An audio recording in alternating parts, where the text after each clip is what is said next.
अन्न सुरक्षेच्या नावावर खासगी हॉटेलांवरती धाडी, परवाने रद्द करणं, नोटिसांचा वर्षाव करणं हे चित्र गेल्या काही दिवसांपासून राज्यात खूप कॉमन झालेलं आहे। पण मुंबई उच्च न्यायालयानं बुधवारी विचारलेल्या एका प्रश्नानं या कारवाईला वेगळीच कलाटणी मिळाली। कारवाई फक्त खासगी हॉटेलांवरतीच का?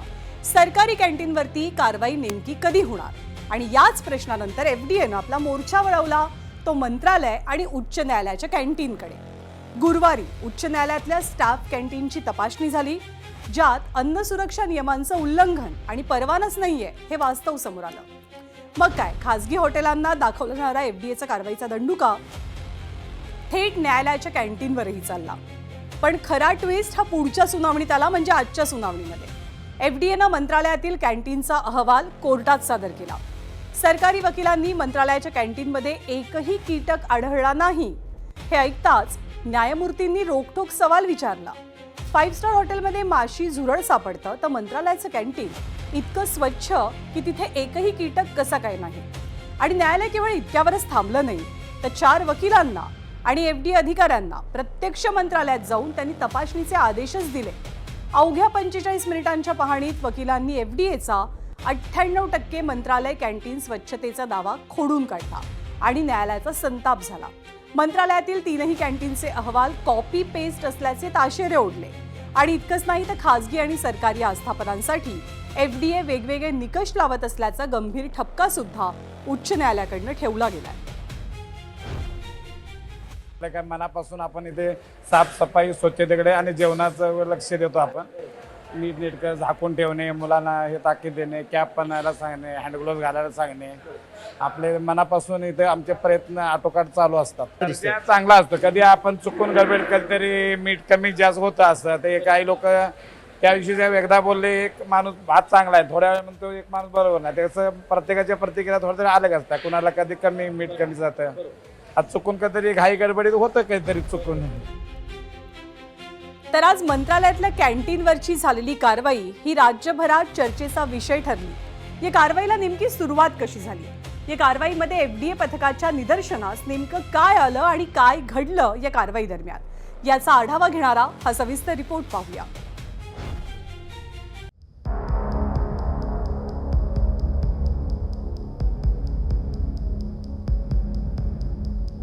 मंत्रालयाच्या उपाहारगृहात आपण सध्या आहोत, जिथे आता काही वेळातच एफडीएचं पथक हे वकिलांसोबत येणार आहे। तर काही दिवसांपूर्वी या उपाहारगृहाची देखील तपासणी करण्यात आली, मात्र कोणतीही अनियमितता न आढळल्याने एफडीएने या उपाहारगृहाला क्लीन चिट दिलेली आहे। आपण जर बघितलं तर सध्या जेवणाची वेळ आहे, मोठी गर्दी सध्या इथे दिसून येते। आपण जे उपाहारगृहाचे कर्मचारी आहेत त्यांच्या डोक्यावरती त्यांनी टोप्या देखील घातलेल्या आहेत, जेणेकरून त्यांचे केस कुठे काढण्यात जाणार नाही। एवढंच जर आपण किचनचा जो भाग आहे तिथे देखील सध्या काम सुरू आहे, स्वच्छता होत असल्याचं देखील आपल्याला दिसून येते। अगदी 2 दिवसापूर्वी एफडीएचं पथक इथे येऊन गेलेलं होतं, मात्र त्यांना कोणतीही अनियमितता सध्या आढळली नाहीये। या संपूर्ण प्रकरणात सध्या मुंबई उच्च न्यायालयात याचिका दाखल करण्यात आली आहे। एफडीएने सध्या कारवाईचा धडाका लावलेला आहे, मात्र या कारवाया फक्त खासगी आस्थापनांवर होत असल्याची टिप्पणी करत मुंबई उच्च न्यायालयाने उच्च न्यायालय असेल, मंत्रालय असेल, यासह सगळ्या सरकारी आणि निमसरकारी ज्या आस्थापना आहेत त्यांच्या तपासणीचे आदेश देण्यात आलेले होते आणि त्यानुसार इथे तपासणी झाली, मात्र काहीच वावगं आढळलं नाही असा अहवाल आज एफडीए कडून कोर्टात सादर केला। एवढ्या मोठ्या खानावळीमध्ये एकही कीटक कसा नाही सापडला? जर पंचतारांकित हॉटेलमध्ये कीटक माशा सापडतात, तर मग मंत्रालयाच्या खानावळीत कसा नाही, असा सवाल इकडे उपस्थित केला आणि एफडीएच्या कारवाईवरच प्रश्नचिन्ह मुंबई उच्च न्यायालयाकडून उपस्थित करण्यात आलेलं आहे।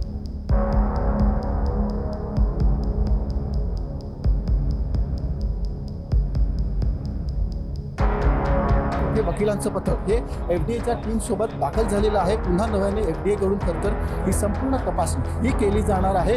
जे काही त्यांचे निकष आहेत त्याची देखील एफडीए कडून इकडे पडताळणी केली जाईल आणि ती पडताळणी कितपत सत्य होती हे आता वकील देखील वकिलांच्या समक्ष करताना गोष्टी होतात। आपण बघतोय की उपाहारगृहाच्या स्वयंपाकघरात आपण आलेलो आहोत। वकील स्वतः इथे एफडीएच्या पथकासोबत आहेत। कोणत्या गोष्टींची एफडीएने त्यांच्या अहवालात नोंद घेतलेली होती आणि त्या नोंदी कितपत बरोबर होत्या, या सगळ्यांची आपण बघतोय की स्वतः वकील इकडे तपासणी करताना आपल्याला दिसून येतात।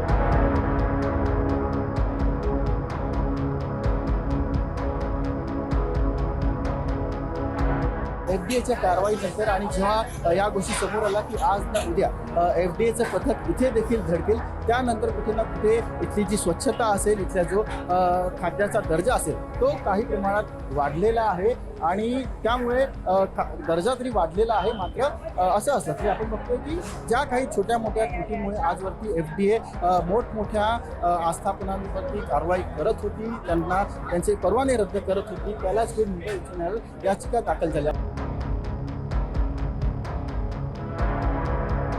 कैंटीन का वो नाइफ आपने बोला किधर है? बोला नीचे है। छुरी आपने बोला दिखाएगा, छुरी किधर है? किस तरीके से सामान इस्तेमाल किस तरीके से FD के अधिकारी वकिलांचं पथक आपण बघतोय की विधान भवनात दाखल झालेलं आहे. विधान भवनातील जे उपाहारगृह आहे त्याची तपासणी करण्यासाठी हे वकिलांचं पथक इथे आलेलं आहे. मात्र जे सुरक्षा रक्षक आहेत त्यांनी इथे त्यांना थांबवल्याचं आपल्याला दिसून येत आहे. उपाहारगृहाची तपासणी करण्यासाठी उच्च न्यायालयाच्या आदेशानंतर खरंतर हे पथक आलेलं आहे. मात्र विधान भवनात जाण्यासाठी विशेष परवानगीची आवश्यकता असते, कुणालाही विधान भवनात सोडलं जात नाही. म्हणून त्यामुळे आपण बघतोय की वकिलांच्या पथकाला इथे थांबावं लागलेलं आहे. मंत्रालयासह विधान भवनाच्या जे उपाहारगृह आहे त्याची देखील पडताळणी ही काही दिवसांपूर्वी FDA कडून करण्यात आली होती आणि त्यावेळेला या उपहारगृहाला देखील FDAने क्लीन चिट दिलेली होती. तर या कारवाईनंतर आणि पाहणीनंतर आता मंत्रालय आणि विधान भवनातल्या कॅन्टीन्सना सुधारणा नोटिसा बजावल्या जाणार आहेत. विशेष म्हणजे ज्यांचे परवाने रद्द करण्यात आले त्या खासगी हॉटेलांना सुद्धा सुधारणा करण्याची एक संधी मिळणार आहे आणि यासाठीची मुदत मंगळवारपर्यंतची निश्चित करण्यात आली आहे. बुधवारी पुन्हा एकदा तपासणी केली जाईल आणि त्यानंतर नवीन अहवालावरती कारवाईची पुढची दिशा निश्चित होणार आहे. दरम्यान मंत्रालयातील कॅन्टीन 98% स्वच्छ असल्याचा अहवाल देण्यावरनं सत्ताधारी शिवसेनेचे आमदार संजय गायकवाड यांनी मात्र संताप व्यक्त केला आहे. हायकोर्टाचा आदेश आज येणार होता हे जर FDAच्या अधिकाऱ्यांना माहीत होतं तर त्यांनी कॅन्टीन समोर थांबायला पाहिजे होतं. त्या आदेशाची प्रत हाती घ्यायची आणि मग 1:30, 1:45ला त्या ठिकाणी जायचं. त्या 3 तासामध्ये तर कॅन्टीन त्यांनी क्लीन करून टाकलेली आहे. म्हणजे एक प्रकारे त्याला हिंट दिल्या गेली की आम्ही येऊन राहिलो तो साफ करून ठेव. अनेक आमदार मला नंतर भेटले की आमच्या तळात कॉक्रोच आले, आमच्या तळात उंदीर आले, कोणी म्हणे आमच्या तळात पाल आला, कोणी म्हणे केसाचा बुसडा आला. 79 त्रुटी काढल्यानंतर त्याला 2 महिन्यात क्लीन चिट कशी मिळते? आणि हे जे चाललंय केवळ हायकोर्टाने किंवा सरकारने मंत्रालयातली कॅन्टीन म्हणजे महाराष्ट्रातलं सर्वोच्च स्थान तिथं ही अवस्था आहे, तर राज्यभरात काय परिस्थिती असणार आहे? तर मुंबई उच्च न्यायालयाच्या ताशेऱ्यांनंतर अन्न आणि औषध प्रशासनाची धडक कारवाई आता विदर्भात सुद्धा वेगानं सुरू आहे. अमरावतीमध्ये संत गाडगेबाबा अमरावती विद्यापीठ आणि शासकीय अभियांत्रिकी महाविद्यालयाच्या मुख्य कॅन्टीनवरती FDAनं कारवाईचा बडगा उगारला. तपासणीमध्ये या दोन्ही कॅन्टीन्समध्ये प्रचंड अस्वच्छता, अन्न सुरक्षा नियमांचं उल्लंघन आणि धक्कादायक म्हणजे अधिकृत अन्न परवान्याशिवायच हे कॅन्टीन सुरू असल्याचं उजेडात आलं. त्यानंतर दोन्ही कॅन्टीन सील करण्यात आलेली असून विद्यापीठाचे कुलसचिव आणि शासकीय अभियांत्रिकी महाविद्यालयाच्या प्रशासनाला FDAनं नोटीस आणि पत्र बजावलेलं आहे. राज्यभरात सुरू असलेल्या मोहिमेत आता सरकारी शैक्षणिक संस्था सुद्धा FDAच्या रडारवरती आल्याचं या कारवाईनंतर स्पष्ट होत आहे.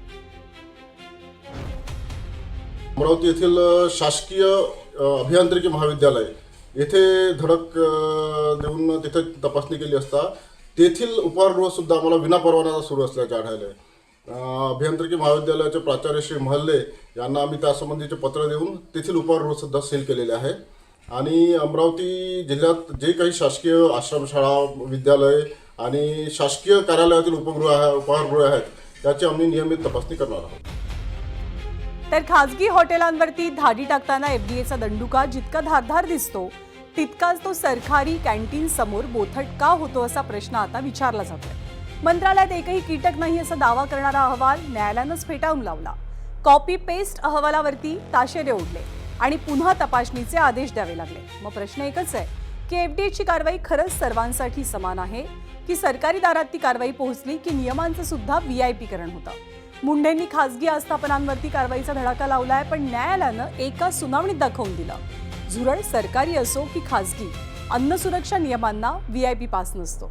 अन्न सुरक्षेचा कायदा जर सर्वांसाठी समान असेल तर त्याची अंमलबजावणी सुद्धा तितकीच निष्पक्षपातीपणे असायला हवी.